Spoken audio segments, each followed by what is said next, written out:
Aqui do meu lado está a Natuza Neri, lá em Brasília quem participa da conversa é a Cris Lobo. Natuza, boa noite para você, um prazer estar aqui do seu lado. Vamos começar com você, Natuza. Uma coisa que me chamou muito a atenção é quando a gente compara as decisões do Gilmar Mendes lá atrás, no Mensalão, e em comparação com o que ele está fazendo agora, nesse momento em relação à Operação Lava Jato. Ele era muito mais implacável do que ele está sendo nesse momento, né, Natuza? Era, Cris. Gilmar Mendes no Mensalão foi um juiz, como você diz, implacável, bastante duro até.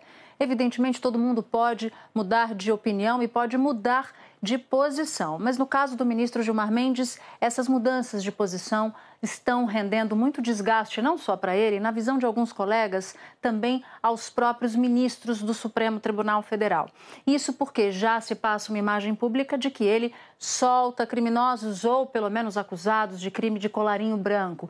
E isso acaba sendo um problema e um desconforto para alguns dos colegas do ministro Gilmar Mendes. Claro que o ministro Gilmar Mendes ele é bastante resiliente. Quanto mais se critica, quanto mais ele é criticado, mais ele fica fincado com os dois pés nas posições porque ele acredita nelas e porque ele acha que a leitura dele da Constituição é a leitura correta. Então, se alguém espera, Cris, que o ministro Gilmar Mendes vai ficar intimidado com as críticas, vai errar bastante feio. A outra questão é que a gente já vem falando, a gente conversou isso aqui ontem no Jornal das 10 e hoje no Edição das 4 com você, de que há dois Supremos Tribunais Federais coexistindo e não necessariamente pacificamente. Você tem uma velha ordem, como disse o próprio Merval ontem aqui no Jornal das 10, mas você também tem uma nova ordem. Essa velha ordem, Cris, ela está muito mais apegada àquele estilo garantista, né, de ministro. Enquanto a nova ordem quer quebrar justamente esse status quo, ou o que eles próprios chamam nos bastidores de visão patrimonialista do direito. Cris, boa noite para você, é um prazer estar aqui com vocês no Jornal das 10. Cris, como a Natuza falou, está muito clara aí essa divisão dentro do Supremo Tribunal Federal. A cada canetada de Gilmar Mendes, isso fica mais claro. Exatamente, a frase do ano é Gilmar Mendes manda soltar. Enfim, é o que está acontecendo. Nesse caso aí de Antônio Carlos Rodrigues, Gilmar Mendes invoca uma decisão de ontem do ministro Dias Toffoli, que mandou soltar também o genro de Antônio Carlos Rodrigues, alegando falta de materialidade para ele continuar preso. Então, pode ser que o Gilmar Mendes, nessa linha que ele está indo aí, garantista, como disse a Natuza, não esteja sozinho. Ele talvez esteja também ali junto, ele tem ali também pessoas, outros ministros ao lado dele, no mesmo ponto de vista. Assim como o ministro Luiz Roberto Barroso também tem ao lado dele Rosa Weber e muitas vezes Luiz Fux.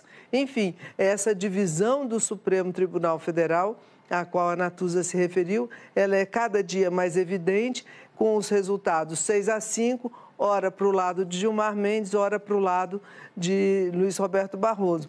Mas uma coisa tem conseguido unir gente de todos os dois lados, que é exatamente esse modelo aí que Gilmar Mendes tem adotado.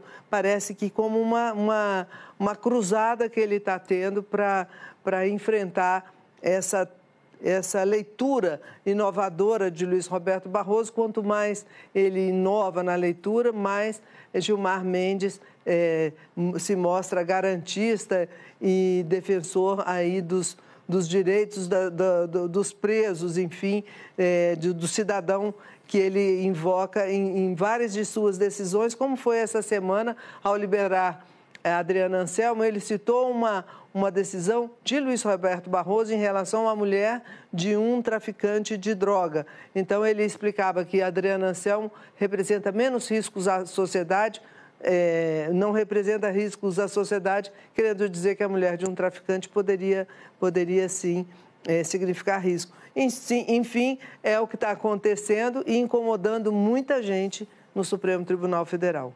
Pois é, sem dúvida nenhuma.